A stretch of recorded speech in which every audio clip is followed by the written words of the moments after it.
외노자 임시의 나날 이민에 관하여 국가편. 나는 어쩌다 보니 외국에서 여러 해 동안 굴러다니고 있고, 호주 영주권 실패 후 캐나다 영주권에 2차 도전하는 영주권 재수자이다. 이 영상에서는 따끈따끈한 요즘 이민 트렌드, 어제 나온 이민 뉴스, 개정된 타임라인, 새로운 영주권 조건, 이전과 다른 전수 산출법, 영주권 잘 받는 핫한 직종 등에 관한 영상은 아니니 혹시 이것을 기대했다면 스미마생이다.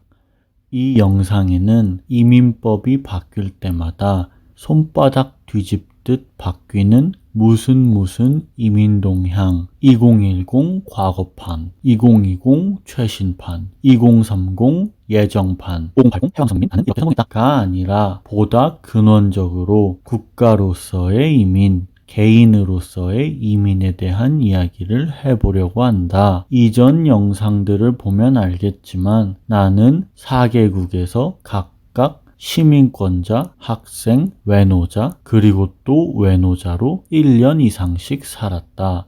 서쪽으로, 남쪽으로, 동쪽으로, 또 북쪽으로 뱅글뱅글 지구 반바퀴를 돌고 영주권 도전 4년 차에 접어들면서 하루에도 골백 번 이민에 대한 고뇌에 빠지곤 한다. 근데 어느 날 한 줄기 빛처럼 깨달음이 나의 뚝배기에 내려앉았다. 나의 그 알량한 깨달음에 대해 말해보겠다. 두둥. 이민에 관하여 국가편. 두둥. 국가를 운영하는 데에는 세금이 필요하다. 세금은 국민이 낸다. 국민은 세금을 내는 동시에 세금을 쓰기도 한다. 자본주의 현대사회에서 넘치는 세수는 곧 국력이며, 세금 낼 사람이 많은 나라는 어깨에 힘을 준다.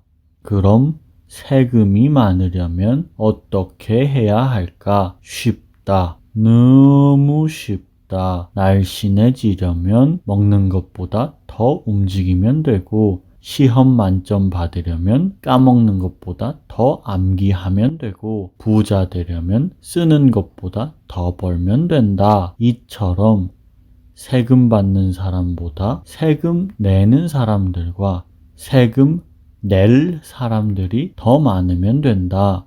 인구가 많으면 많을수록 당연히 더 좋다. 근데 요즘은 알을 많이 안 낳는다. 여러 가지 이유가 있겠지만 먹고 살기 팍팍해서가 대부분이다. 그럼 어쩌지?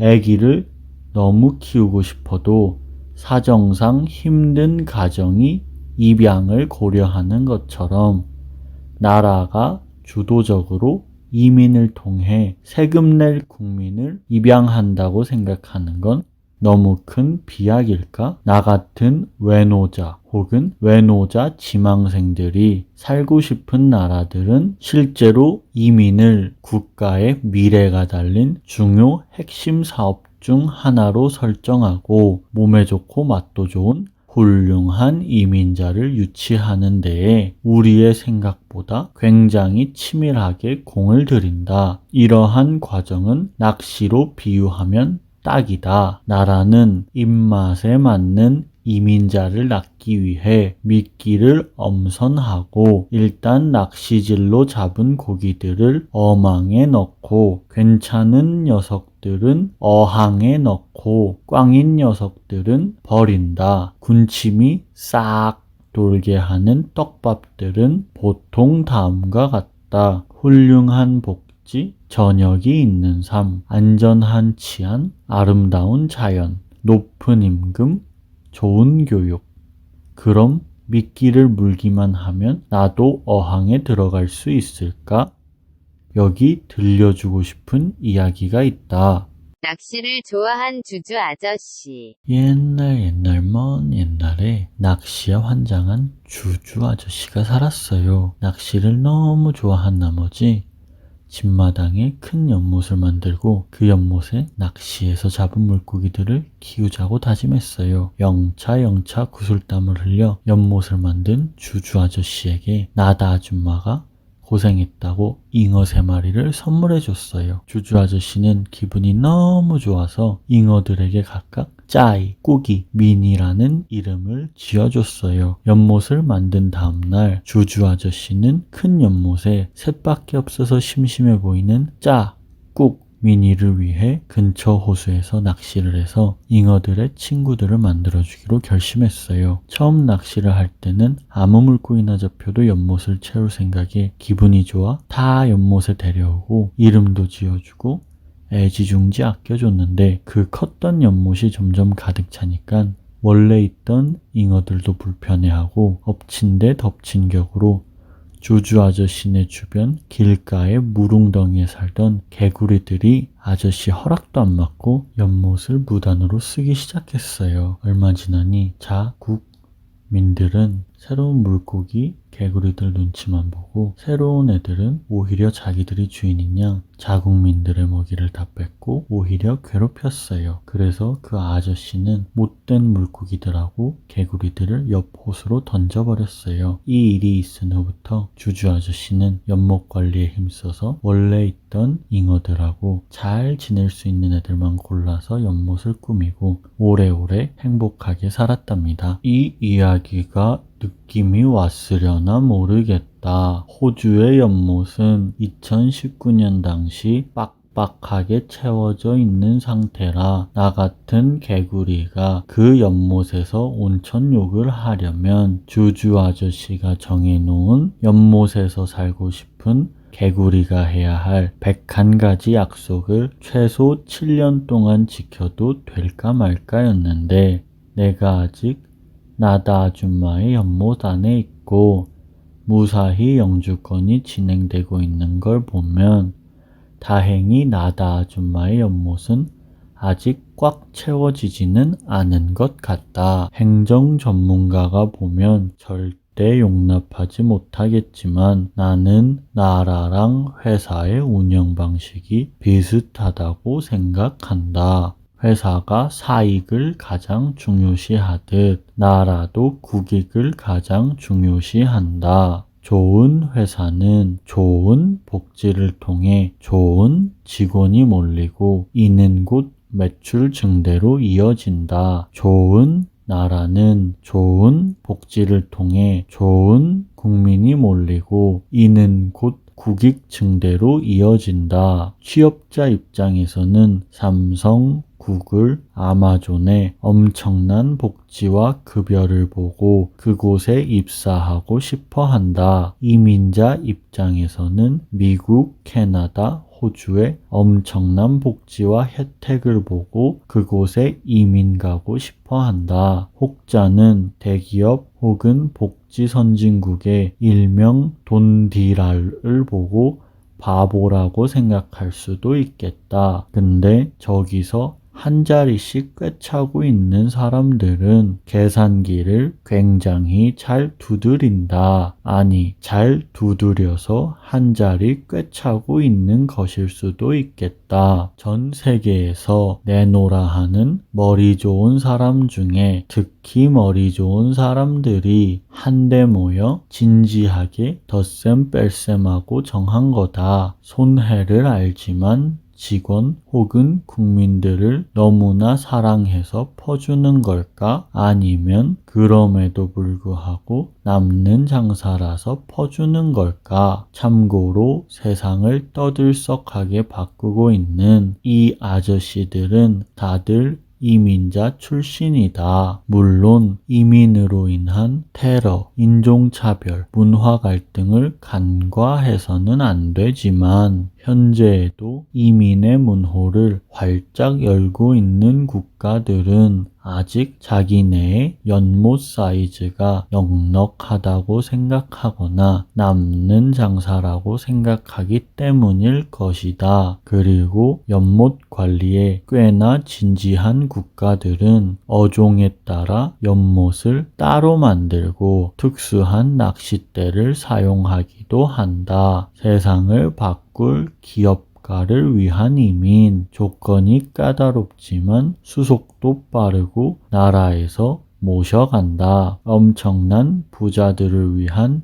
투자 이민, 나이가 많든 경력이 없든 영어를 못하든 모셔간다. 세계 대회에 입상한 엘리트 체육인 혹은 문화인 이민 모셔간다. 이민국에서 학교 졸업하고 이민국에 필요한 학위 또는 경력을 가진 사람을 위한 이민 꽤나 자주 데려간다. 외국에 살고 있지만 자국에 꼭 필요한 경력자 혹은 기술자들을 위한 이민 가끔 데려간다. 그리고 자국민들의 똥을 닦아주고 있는 외노자들을 위한 이민. 내가 어디다 뒀더라? 당연히 마지막 이민이 내가 포함된 이민이다. 이게 조건은 제일 쉽다. 수생식물로 치면 송사리, 빠가사리, 멸치, 엽새우, 플랑크톤, 개구리밥 등이 되시겠다. 맨날 이 된장 풀어놓은 깡통은 어디다 뒀는지 까먹고 있다가 가끔 낚시할 때 발에 채이면 아 맞다 여기 뒀었지 하고 가끔씩 깡통에 잡혀있던 100마리 중에 대충 손에 잡히는 몇 마리만 데려간다. 이 말도 많고 탈도 많은 외노자 전형 이민은 경력과 직종, 지역, 이동이 제한되어 있는 경우가 많고 매년 이민법이 개정될 때마다 종잡을 수 없는 방향으로 산계한다. 이유는 제일 만만하기 때문이다. 돈 없고 백 없고 학력 없고 영어 못하고 기술 없는 단순 외노자로서 이민을 준비할 때 이민법 개정이 자꾸 헷갈리고 어렵게 느껴진다면 이 중심 개념만 갖고 가면 걱정할 필요 없다. 자국민이 살기 싫어해서 아무것도 없는 부족한 곳에서 일하거나 돈을 잘 못 버는 일을 하거나 꼭 필요는 한데 자국민이 하기 싫어하는 일 중에 고르면 높은 확률로 영주권 취득이 가능하다. 사람 부족한 곳에서 저임금 받아가며 자국민이 하기 싫어하는 일까지 한다? 두말하면 입 아프다. 영주권자의 자격이 충분하다. 영주권 취득 후에는 빠가사리든 금붕어든 잉어처럼 연못을 마음껏 누빌 수 있으니 그 전까지만 숨 참고 바닥 생활하면 된다. 그리고 이민자가 이민국가에 바라는 이상적인 모습처럼 국가가 이민자에게 바라는 이상적인 모습도 한 번쯤은 고민해봐야 하지 않을까? 완전히는 아니라도 어느 정도 의사소통이 가능해야 한다. 범죄 경력이 없어야 한다. 건강해야 한다. 세금 오래 내주고 복지는 나중에 받을 젊은 사람을 좋아한다. 돈이 좀 어느 정도는 있어야 한다. 나라가 원하는 기술이나 학위가 있으면 우대해준다. 자국민들이 싫어하는 일을 적어도 1년은 해줄 사람을 원한다. 이민 전에 유학하면서 최소 몇 년간 돈을 써서 나라 살림에 보탬이 된 사람을 우대해준다. 등등. 근데 이건 다시 한번 말하지만 최소 조건이다. 국가한테는 국익이 우선이다. 국가는 외국인들이 영주권 하나에 목숨 걸고 타국에 와서 고생하는 모습이 불쌍해서 영주권을 주는 게 아니라 철저히 자국의 이익이 될 사람들을 고심하며 선별해서 받아들인다. 냉정한 이야기지만 본인의 영주권 수속이 늦는다면 그 나라의 이민부서가 보기에는 내가 급하게 열일 제쳐두고 모셔갈 중요한 사람이 아닌 경우가 대부분이다. 내가 겁나게 늦다. 그리고 국가의 선별은 이민자들이 순풍순풍 애기들을 낳는다고 멘탈이 털렸다. 다시. 그리고 국가의 선별은 이민자들이 순풍순풍 애기들을 낳는다고 가정할 때 시간이 갈수록 더 깐깐해질 거다. 인도, 중동 이민자들의 번식력은 상상을 초월하더라. 만약 이민을 꿈꾼다면 국가가 하고 있는 이민자 이상형 월드컵에서 선택을 받을 왁구가 되는지 잘 고민해 보라고 해주고 싶다. 다음 영상에서는 5080 해방선 이민 나는 이렇게 성공했다가 아니라 이민 개인 편에 대해 이야기해 보겠다. 끝. 만드느랴 오래 걸렸는데 구독 좀 해줘. 끝.